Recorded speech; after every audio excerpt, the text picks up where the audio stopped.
Hello everyone and welcome to Module 9. You're all doing fantastic work. Today we're diving into a really critical topic. How can we use artificial intelligence, one of the most powerful tools we've ever created, in the vital work of economic reconciliation? Let's get right into it. So, right off the bat, we have to face this central question. You see, AI has this incredible dual potential. It could be a truly revolutionary tool for moving reconciliation forward.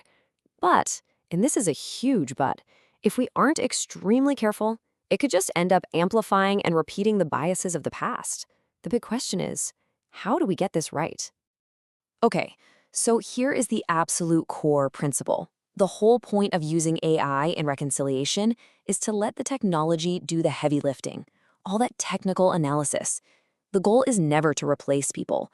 It's to free up our time and energy for what actually matters most, building strong, meaningful, trust-based relationships. All right, let's start by opening up the toolkit. What are we actually talking about when we say we're using AI in this context? First up, we've got large language models, or LLMs. The easiest way to think about these is as super-powered research assistants. I mean, they've been trained on just enormous amounts of text, which makes them unbelievably good at understanding, summarizing, and even generating language that sounds completely human. And the practical uses for this, they're total game changers. I mean, imagine you need to get up to speed on the latest legal judgments around the duty to consult. An LLM can chew through hundreds of pages and give you a solid summary in minutes, not days. Or it could analyze dozens of past impact and benefit agreements to help you figure out what a fair offer even looks like. It can even help you get started on those annual reports. We're talking about massive efficiency gains here. Next in the toolkit is machine learning, or ML. Now, if LLMs are all about language, ML is all about data. Specifically, it's about finding hidden patterns in that data to make predictions about what might happen next and helping us figure out how to make our processes work better. And this is where you really see its strategic power. An ML tool could sift through public data to map out who the key stakeholders are on a project and what their positions might be. Even more amazing, it could look at your internal HR data and predict which Indigenous employees might be at a high risk of leaving, which lets you step in before they walk out the door. Or it could automatically flag suppliers who aren't living up to their Indigenous subcontracting promises. It basically turns raw data into foresight. So, we have these incredibly powerful tools. But, having a tool is one thing, using it ethically is a whole different ballgame. And that brings us to our next section, how to build a framework that guarantees we're actually helping, not harming.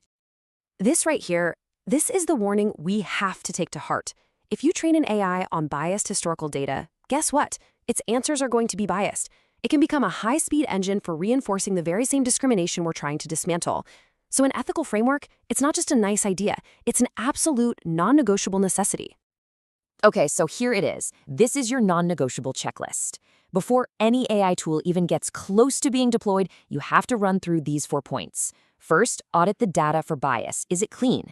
Second, you have to secure formal consent for any Indigenous data you use, respecting Indigenous data sovereignty.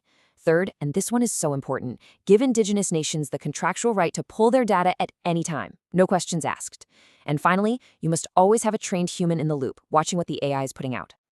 Let's make this really concrete. So in HR, you have to ban the AI from screening for something vague like cultural fit. That's a classic trap that just filters out diverse candidates. And in procurement, if you're using an AI to score suppliers, that system has to be 100% transparent. An Indigenous business needs to be able to see exactly why it got the score it did. This is how you turn a black box into a tool for real support. Now, theory is one thing, but what does all this actually look like on the ground? Let's check out 2 real-world examples that show the huge difference between getting it right and getting it very, very wrong. I love this slide because the comparison is just so stark. On the left, you've got this incredible success story. An energy firm worked with a Treaty 7 nation to build an AI tool, combining corporate data with traditional ecological knowledge. The result? The AI helps them avoid sensitive areas and actually secure consent.